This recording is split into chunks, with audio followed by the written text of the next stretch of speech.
Burma থেকে ওনাকে LNG আমদানি করবার চিন্তা করছেন। এটা কি আপনারা বুঝে শুনে এই কথাগুলো বলছেন?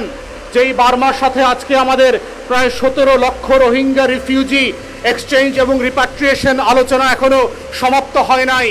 মাননীয় জ্বালানি মন্ত্রীকে দেখলাম, তিনি বিদ্যুৎ যারা সাপ্লাই করেন, গ্যাস সাপ্লাই করেন, পার্টিকুলারলি 6টা কোম্পানি, এই 6টা কোম্পানিকে বেসরকারি খাতে দিয়ে দেওয়ার জন্য আলোচনা করছেন।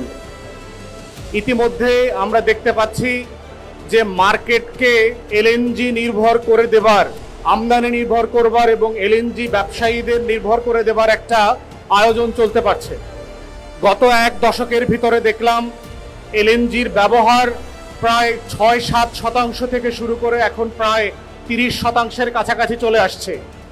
এবং দেখেন, যেই গ্যাসে একসময় আমরা স্বয়ংসম্পূর্ণ ছিলাম, আপনাদের প্রয়োজনে আমাদের নিজস্ব বাপেক্সকে দিয়ে আমাদের গ্যাস উত্তোলন করবার চেষ্টা, আয়োজন পুরোপুরি শূন্যের কাঠামোতে নিয়ে আসছে।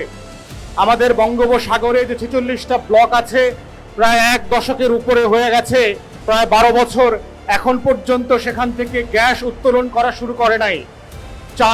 চাইনিজ স্যাটেলাইটের মাধ্যমে আমরা ইতিমধ্যে দেখেছি যে আমাদের গ্যাস ব্লকের দুই পাশ থেকে ভারত এবং বার্মা পাইপ সেট করে গ্যাস পুল করে নিয়ে যাচ্ছে আমাদের মাটির গ্যাস, আমাদের পানির নিচের গ্যাস।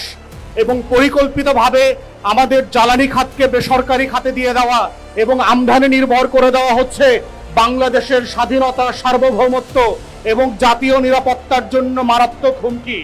এবং আজকেই মাত্র গতকালকে দেখলাম মাননীয় প্রধানমন্ত্রী বলছেন বার্মা থেকে ওনাকে এলএনজি আমদানি করবার চিন্তা করছেন।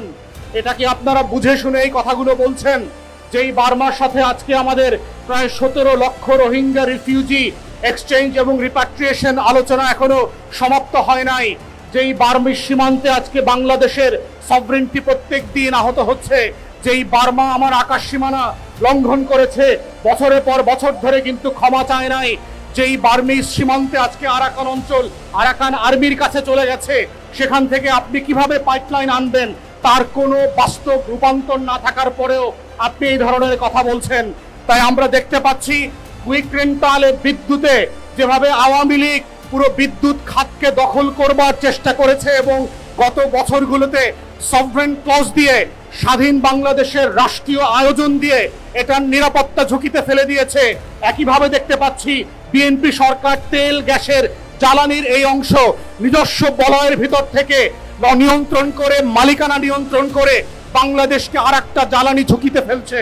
তাই আমরা বোধ করছি মাননীয় বিরোধী দলের নেতৃত্বে সংসদে এবং সংসদের বাইরে এগুলো নিয়ে ন্যাশনাল সিকিউরিটির জায়গা থেকে, জাতীয় নিরাপত্তার জায়গা থেকে এই আলোচনাগুলো হওয়া দরকার।